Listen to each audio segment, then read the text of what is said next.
Barishal city corporation নির্বাচনের ফল বাতিল করে ইসলামী আন্দোলন বাংলাদেশের নায়েবে আমির সৈয়দ মোহাম্মদ ফয়জুল করিমকে মেয়র ঘোষণার দাবিতে গণমিছিল ও সমাবেশ অনুষ্ঠিত হয়েছে।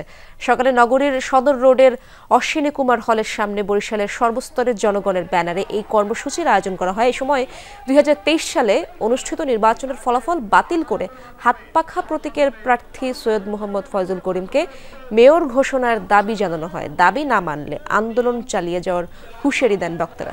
সমাবেশ শেষে নগরীতে গণমিছিল বের হয়। মিছিলটি শহরের প্রধান সড়ক প্রদক্ষিণ করে। এ নিয়ে দায়ের মামলার শুনানির দিন নির্ধারিত ছিল আজ। তাই সমাবেশ ও মিছিল শেষে ইসলামী আন্দোলনের নেতাকর্মীরা আদালতের সামনে অবস্থান নেন। তবে আজ শুনানি হয়নি। আগামী 5 মে পরবর্তী তারিখ নির্ধারণ করেছেন আদালত।